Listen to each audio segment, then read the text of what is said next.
एक चमचमाती लाल Mercedes pagoda JJ junction की ओर सड़क पर फिसल रही थी। 1970 के दशक में यह एक दुर्लभ दृश्य था। फिल्म अभिनेताओं, व्यवसायी और अमीर कार पागल पारसियों को छोड़कर किसी और ने भारत में मर्सिडीज बेंज आयात करने के बारे में नहीं सोचा था। चौंका देने वाले सीमा शुल्क के अतिरिक्त सिरदर्द के साथ कार एक सच्ची स्थिति का प्रतीक थी, और यही वह बात थी जिसने इसे शहर के इस हिस्से में एक दुर्लभ दृश्य बना दिया। जिस क्षण से पगोड़ा सड़क पर दिखाई दिया, यह एक शो स्टॉपर बन गया। सड़क पर हर कोई, पैदल चलने वालों से लेकर दुकानदारों तक, राहगीरों और अन्य कार चालकों तक, सुंदर 2 सीटर मर्सिडीज कूप की प्रशंसा करने के लिए रुक गए। निवासियों और राहगीरों को पता था कि अहमद खान, जिन्हें बशू दादा के नाम से जाना जाता है, शिकार पर हैं। डोंगरी के अन्य तस्करों और व्यापारियों द्वारा लग्जरी मर्सिडीज कारों पर स्विच करने से बहुत पहले बाशू दादा एक कार में घूमते थे और इलाके के कमजोर लोगों के बीच इसे दिखाना पसंद करते थे। जब भी बाशू दादा बाहर निकलते थे तो आस पड़ोस के सभी लोग जानते थे कि उनके रास्ते से दूर रहना ही समझदारी है। बाशू दादा अपने गुस्सैल स्वभाव और अहंकार के लिए जाने जाते थे। वह एक हट्टे कट्टे चौड़े शरीर वाले व्यक्ति थे और हमेशा आधी आस्तीन वाली शर्ट या सफारी सूट पहनते थे ताकि उनकी बाइसेप्स हमेशा दिखाई दे। उनके बाल उन दिनों के सुनील दत्त जैसे लंबे थे, जो उनकी गर्दन और गर्दन को ढके हुए थे, और लंबी मोटी मूंछें उनके गालों के नीचे तक जाती थीं। वह शायद ही कभी मुस्कुराते थे। दाऊद के भाई बनने और इस शब्द को एक नया शब्द देने से पहले स्थानीय गुंडे और दबंग व्यक्ति को दादा के नाम से संबोधित किया जाता था। मराठी में इसका मतलब बड़ा भाई होता है, जबकि कई महाराष्ट्रियन परिवारों में इस शब्द का इस्तेमाल पिता के लिए किया जाता था। उत्तर भारत में दादा का मतलब दादा होता था, जबकि बंगाली में इसका मतलब बड़ा भाई होता था। उत्तर भारतीय घरों में बच्चों और युवाओं से अक्सर कहा जाता था, हम तेरे बाप के भी बाप हैं, जो एक अंध पुरुषवादी अल्फा पुरुष दृष्टिकोण को दर्शाता है। तो एक तरह से बशू दादा अपनी जागीर में सभी दीनहीन लोगों के पिता थे। वे कभी अपने जूतों के फीते बांधने के लिए झुकते नहीं थे। उनके अनुचर यह काम कर देते थे। अगर किसी पुलिस अधिकारी को उन्हें सम्मान देना होता तो उन्हें हुजरा मोहल्ले के प्रवेश द्वार पर अपनी गाड़ी खड़ी करनी पड़ती। शहर के बीचों बीच बशू के अखाड़े तक पैदल जाना पड़ता। आदर पूर्वक अपनी टोपी उतारनी पड़ती और विनम्रता पूर्वक अदालत का आदेश उन्हें बताना पड़ता। यह बशू की मर्जी पर छोड़ दिया जाता था कि वे सम्मान स्वीकार करेंगे, अदालत के आदेश का पालन करेंगे या फिर हाथ हिलाकर उसे तिरस्कार पूर्वक खारिज कर देंगे। बशू कभी कभी शहर का जायजा लेने, अपने लोगों से मिलने जुलने और अपनी ताकत और दौलत का भद्दा प्रदर्शन करने के लिए अपनी मर्सिडीज में सवार हो जाते थे। खालिद बशू के बगल में बैठा शहर की चहल पहल को खुशी से देख रहा था।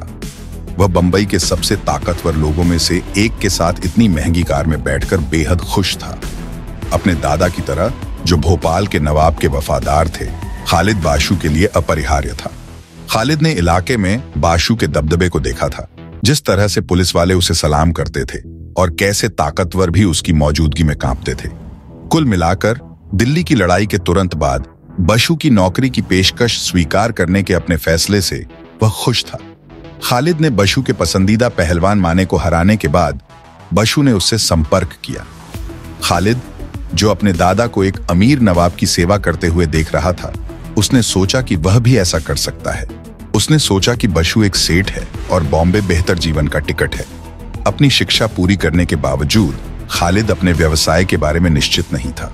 एक स्नातक के लिए सुरक्षित सरकारी नौकरियां बहुत थीं, लेकिन खालिद एक कलम धकेलने वाले के रूप में अपना जीवन बर्बाद नहीं करना चाहता था। वह जानता था कि पहलवानी उसे स्थिर आय नहीं देगी, लेकिन उसे बताया गया था कि उसकी शारीरिक बनावट और शिक्षा उसे पुलिस निरीक्षक का पद हासिल करने में मदद कर सकती है। खालिद ने अपना होमवर्क किया और पता चला कि मध्य प्रदेश सरकार ने कुछ महीनों के भीतर पुलिस भर्ती के लिए एक अभियान की योजना बनाई है। उसने परीक्षा देने और भोपाल पुलिस में अपनी किस्मत आजमाने का मन बना लिया। उस समय तक उसे बंबई आना या उसका अनुभव करना बाकी था। भोपाल उसका घर और चूल्हा था, और जीवन में उसकी जो भी योजनाएं थीं, वे शहर के इर्द गिर्द ही घूमती थीं। जब बाशू दादा ने नौकरी का प्रस्ताव दिया तो खालिद ने सोचा कि यह उसके लिए बंबई देखने, सारे खर्चे चुकाने और पुलिस की नौकरी के लिए भोपाल लौटने का मौका है। भर्ती होने में अभी कुछ महीने बाकी थे। बंबई में खालिद को एहसास हुआ कि बाशू डोंगरी का बेताज बादशाह है, लेकिन खालिद को पुलिस के रवैये से आश्चर्य हुआ। उसे हमेशा लगता था कि पुलिस की वर्दी उन्हें अलग पहचान देती है, उन्हें ताकत और अधिकार देती है। लेकिन बंबई में उसे यह देखकर आश्चर्य हुआ कि पुलिस बाशु के अधीन है। अगर कोई पुलिस अधिकारी बाशु से मिलना चाहता था, जो संयोग से टीवी पर फुटबॉल मैच देख रहा था, तो अधिकारी को मैच खत्म होने तक धैर्यपूर्वक इंतजार करना पड़ता था। कोई भी चीज मैच में बाधा नहीं डाल सकती थी, यहां तक कि ड्यूटी पर तैनात वर्दीधारी पुलिस अधिकारी भी नहीं। पुलिस के इस दासतापूर्ण और गुलामी भरे रवैये ने उसे निराश कर दिया और खालिद के मन में खाकी के प्रति सम्मान कम हो गया। दूसरी ओर खालिद बाशु की ताकत की ओर आकर्षित हो गया। बाशु दादा ने उसे उसकी बहादुरी की कहानियां सुनाई और बताया कि कैसे उसने अपने सभी दुश्मनों के खिलाफ खुद को संभाला। खालिद प्रभावित हुआ। वह पुलिस अधिकारी बनने के अपने लक्ष्य से दूर जा रहा था। अगस्त 1971 के उस खास दिन जब बशु खालिद को साथ लेकर इलाके का दौरा करने निकला था, उसने अपने बड़े भाई मोहम्मद खान के बारे में बताना शुरू किया। अपने भाई को खोने के बाद, लेकिन बचपन में ही माता पिता को खो देने के बाद, मेरे पास परिवार के तौर पर सिर्फ पड़ोसी मोहल्ले के मेरे दादा हस्सू महाराज ही थे, जिन्होंने उसे शराब पिलाई और रात में अकेले होने पर चाकू घोंपकर मार डाला। उसके भाई को मारे हुए 1 साल से ज्यादा हो गया था, लेकिन खालिद को एहसास हुआ कि बशु दादा का दुख अभी भी बहुत कच्चा था। जब भी वह अपने भाई का जिक्र करता, उसकी आंखें नम हो जाती। हस्सू महाराज एक मतलबी, गुंडा, वैद गली का गुंडा था। उसके खिलाफ कई हत्या के मामले, जबरन वसूली और हत्या के प्रयास, कानूनी भाषा में उन दिनों आधा हत्या के रूप में जाना जाता था, के मामले दर्ज थे। हस्सू को बशु से जलन होती थी क्योंकि वह बहुत अमीर था। पुलिस से उसका रिश्ता था, उसकी चमचमाती कार थी, बादाम शरबत बनाने की मशीन थी और उसका अखाड़ा था। हस्सू ने अपने गिरोह में और भी गुंडे रखे थे ताकि वह लोगों को बता सके कि गिरोह ताकतवर और मशीनों से चलता है और जितने आदमी होंगे उतनी ताकत होगी, और भी ताकत और डर का माहौल। बशु बादशाह का संक्षिप्त रूप था, जिसका मतलब सम्राट होता है। पीछे न रह जाने के लिए हस्सू ने राजा के रूप में अपनी स्थिति को दर्शाने के लिए महाराज की उपाधि जोड़ दी। उनके आदमियों और अधिकार क्षेत्र के उल्लंघन को लेकर कई बार झगड़े हुए। अंत में हस्सू ने व्यक्तिगत रूप से हिसाब चुकता करने का फैसला किया और चालाकी से बशु के भाई को फंसाकर मार डाला। बशु बहुत दुखी था। कई दिनों तक वह अपने घर से बाहर नहीं निकला और अपना ज्यादातर समय अपने भाई के शोक में बिताता था। तुमने बदला क्यों नहीं लिया? खालिद अक्सर बशु से पूछता था। दादा, हत्या के तुरंत बाद पुलिस सक्रिय हो गई। उन्हें एहसास हुआ कि हत्या शहर में गैंगवार का रूप ले सकती है, इसलिए उन्होंने तुरंत हस्सू को गिरफ्तार कर लिया और उसे सलाखों के पीछे डाल दिया। आर्थर रोड जेल में बाशु ने हस्सू को अच्छे भोजन, कंबल और गर्म पानी सहित भौतिक सुख सुविधाओं से वंचित करने के लिए अपने सभी प्रभाव का इस्तेमाल किया। वास्तव में जेल में सजा काट रहे बाशु के कुछ आदमियों ने भी हस्सू के साथ जानबूझकर लड़ाई की और उसके साथ मारपीट की। अपने भाई के हत्यारे के लगातार उत्पीड़न और अपमान की ये खबरें बाशु के कानों को सुकून देती थीं। हालांकि इन सब ने हस्सू को बाशु के प्रति और अधिक प्रतिशोधी बना दिया और उसने कसम खाई कि वह बाशु से बदला लेने के लिए अपनी बारी का इंतजार करेगा। तो उसने एक दिन मेरे भाई को मार डाला और मैं उसे हर दिन मार रहा हूं, और जब तक वह वास्तव में मर नहीं जाता तब तक उसे मारता रहूंगा। बाशु के शब्द बंद हो गए। ठनक, एक बड़ी भरी हुई ठेलिया उनकी कार से टकरा गई थी और उनकी मर्सिडीज के चमचमाते बोनट पर बुरी तरह से चोट लग गई थी। उसे कार को जोर से रोकने के लिए मजबूर होना पड़ा। बशु गुस्से में था। उसने तुरंत दरवाजा खोला और नुकसान की सीमा देखने के लिए बाहर भागा। खालिद ने भी कार का दरवाजा खोला और बाहर निकल आया। जिस दृश्य ने दोनों बदमाशों का स्वागत किया वह हर तरह से डरावना था। लगभग 8 लोगों ने कार को घेर लिया था। उन सभी के हाथों में धारदार चाकू और गुप्ती हेलीकॉप्टर थे। वे खतरनाक और मारने के लिए तैयार लग रहे थे। हस्सू महाराज शैतानी मुस्कान के साथ पतवार पर खड़े थे। बशु को पता नहीं था कि हस्सू ने जमानत हासिल करने में कामयाबी हासिल कर ली थी और अपने सभी दुष्ट गुर्गों को इकट्ठा कर लिया था ताकि जब बशु उसके इलाके से गुजरे तो उस पर घात लगा सके। चल बशु, तुझे तेरे भाई के पास पहुंचा देता हूं, हस्सू ने कहा और धीरे धीरे बशु की ओर एक कदम बढ़ाया। यह स्पष्ट था कि वह बाशु पर हमला करने और उसे मारने के लिए तैयार था। हस्सू धीमा था क्योंकि वह सावधान और सतर्क भी था।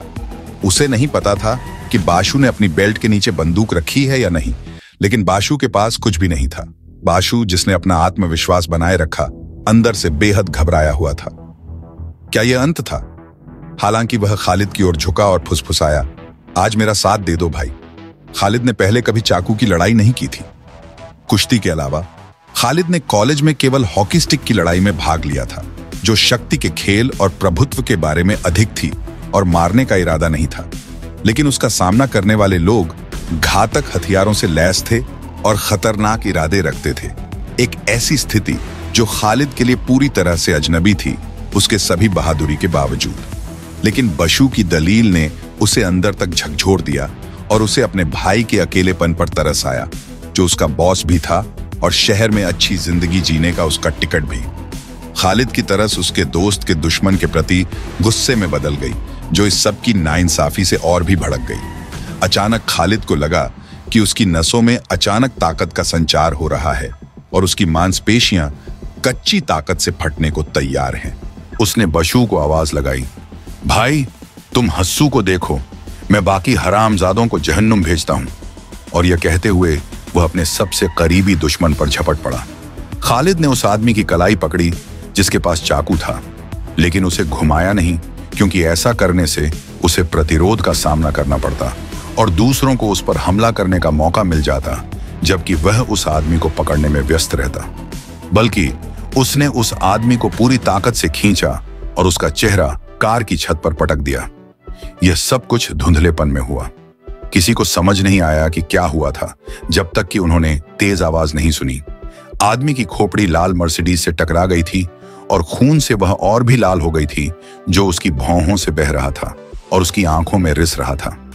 दूसरा व्यक्ति खालिद की ओर बढ़ा, हेलीकॉप्टर को हवा में उछाला ताकि वह खालिद की छाती पर गिरा सके और उसका दिल निकाल सके।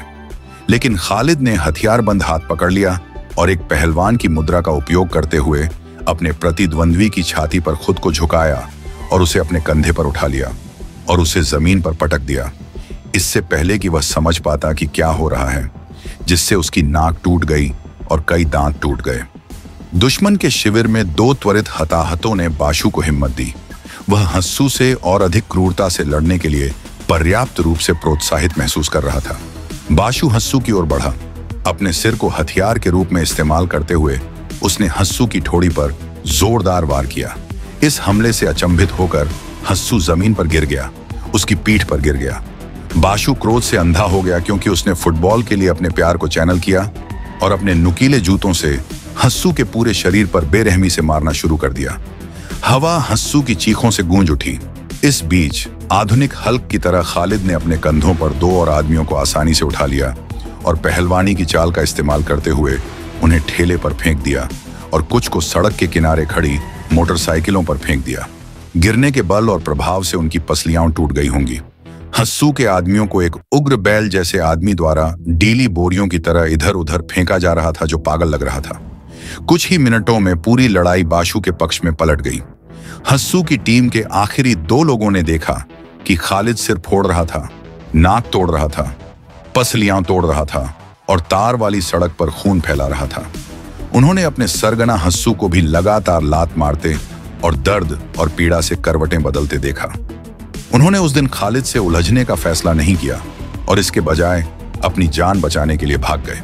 उन्होंने दर्शकों की भीड़ को दूर धकेल दिया और भाग गए। बशु हस्सू को लात मारता रहा और ऐसा लग रहा था कि वह उस दिन अपने प्रतिद्वंद्वी को मार डालेगा। खालिद ने बशु को चेतावनी दी, बहुत सारे गवाह हैं और हस्सू को सबके सामने मारना ठीक नहीं है। मैं उसे आज पूरी दुनिया के सामने मारना चाहता हूं ताकि उसे सबक सिखाया जा सके, बशु ने गरजते हुए कहा। आखिरकार खालिद की जीत हुई। खालिद की वीरता पर विस्मय और प्रशंसा का माहौल था। खालिद खुद से खुश था और एक खास अंदाज में चल रहा था। एक आदमी के साथ रिंग में द्वंद्व जीतना कुछ नियमों से बंधा हुआ सड़क पर हिंसक लोगों के एक समूह को हराने से अलग है। कुश्ती एक खेल है, सड़क के गुंडों को अकेले ही हराना वीरता है। दर्शक तितर बितर होने लगे थे और भीड़ धीरे धीरे कम होती जा रही थी। बशु ने मुड़कर खालिद को गले लगाया और अपने नए अनुयायी के लिए आभार और प्रशंसा से भर गया। उसे लगा कि खालिद को काम पर रखने का उसका फैसला सही साबित हुआ है। सभी चले गए थे। हस्सू भी उठकर घटनास्थल से दूर जाने में कामयाब हो गया था। शाम ढल रही थी, सड़क पर यातायात बढ़ रहा था। कुछ पुलिस वाले मौके पर पहुंच गए थे। उन्होंने बशु को देखा और वहीं रुक गए। खालिद जाने के लिए तैयार था और कार में बैठने वाला था। उसका दिमाग तेजी से दौड़ रहा था। क्या इससे पुलिस बल में शामिल होने की उसकी संभावनाएं खत्म हो जाएंगी? क्या उसे अपने गृहनगर भोपाल के बजाय बॉम्बे चुनना चाहिए? इस लड़ाई ने उसे उत्साहित तो किया होगा, लेकिन क्या इससे उसकी किस्मत बदल जाएगी? खालिद इससे ज्यादा गलत या गलत नहीं हो सकता था। किस्मत बदलने वाली लड़ाई नहीं थी। यह घटनास्थल से कुछ मीटर की दूरी पर खड़ी एक बिल्कुल असंभव और असंबंधित घटना थी। टेमकर मोहल्ले के मुहाने पर एक साधारण शर्ट और शॉर्ट्स में एक किशोर खड़ा था, लेकिन उसकी आंखों में एक असाधारण चमक थी। दाऊद इब्राहिम को अपना हीरो, अपना रोल मॉडल, अपनी ताकत का आदर्श मिल गया था। वह खालिद की फुर्तीली हरकतों, बिजली की तरह तेज हरकतों और क्रूर ताकत से हैरान था। और यह समझ में आता है, खालिद ने जो दिखाया वह अविश्वसनीय था। उसने हथियारबंद और खतरनाक लोगों को बेअसर और परास्त किया था। दाऊद को लगा कि यह केवल फिल्मों में ही संभव है, लेकिन यह आदमी असली था। दाऊद उससे संपर्क करना चाहता था और उसे अपने संरक्षण में लेने के लिए राजी करना चाहता था, लेकिन वह खालिद से इतना हैरान और प्रेरित था कि उसके पैर वहीं चिपक गए। खालिद, जिसने कार का दरवाजा खोला और अंदर जा रहा था, ने लड़के को देखा। उसके बारे में कुछ ऐसा था जो उसे आकर्षित कर रहा था। खालिद ने देखा कि लड़का उसे एकाग्र और बिना पलक झपकाए देख रहा था। उसने बर्फ तोड़ने का फैसला किया और उसे एक बड़ी मुस्कान दी। दाऊद अब पूरी तरह से दंग रह गया था। उसके हीरो ने उसे एक उदार मुस्कान के साथ स्वीकार किया था। कौन जानता था कि यह संक्षिप्त मुलाकात उनके बीच एक लंबे समय तक चलने वाले और अटूट बंधन की नींव बनने जा रही थी।